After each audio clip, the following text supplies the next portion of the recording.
Oui, alors c'est un rapport important de relancer l'appel à projet pour la mise en œuvre de l'accueil de loisirs périscolaires. C'est à la fois important pour les usagers, ce service, qui est un service essentiel, notamment pour les parents qui travaillent, notamment ceux qui sont en horaire décalé, les parents isolés. Ils ont véritablement besoin d'avoir ce service qui leur permet d'avoir leurs enfants qui sont à garder le matin ou le soir avant ou après l'école. Et puis, au-delà de ce mode de garde, c'est aussi un service important pour la socialisation des enfants, et en particulier ceux qui n'ont pas d'autres activités extrascolaires, sportives ou culturelles, de leur proposer ce temps de socialisation plutôt qu'ils soient chez eux, tout seuls, devant un écran. Mais ce service, on constate qu'il a tendance à se restreindre ces dernières années. Alors, je ne remonterai pas jusqu'en 2014, quand a été supprimée l'heure d'études gratuite, qui était pourtant quelque chose de véritablement important mis en place par la ville de Saint-Étienne, qui a été supprimée, qui représente,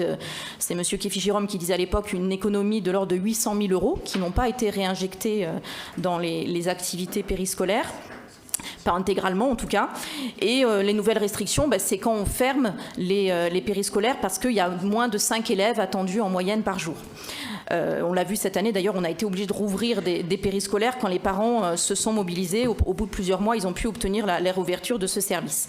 Mais là où on risque d'avoir de nouvelles fermetures de services périscolaires, c'est qu'aujourd'hui, pour les structures d'éducation populaire qui proposent cet accueil périscolaire, ça fait partie des véritables difficultés qu'elles rencontrent au niveau financier, parce que très souvent, le service qu'on propose par cet appel à projet n'est pas équilibré. On propose un service qui est structurellement déficitaire pour les structures, dans la mesure où ne sont pas prises en compte les fonctions pilotes, notamment, c'est-à-dire les coûts d'organisation, de direction, etc. Pour faire tourner ce service, on ne prend en compte que le montant des animateurs. Et d'ailleurs, on le voit bien à Beaubrun, où l'amicale laïque, malheureusement, depuis le dernier conseil municipal, a fermé ses portes, que le fait que ça soit plus une structure d'éducation populaire qui assure le périscolaire, mais que ça soit pris en direct par d'autres acteurs, ça coûte beaucoup plus cher. Je parle en taux horaire, puisque apparemment on est sur 27 € de l'heure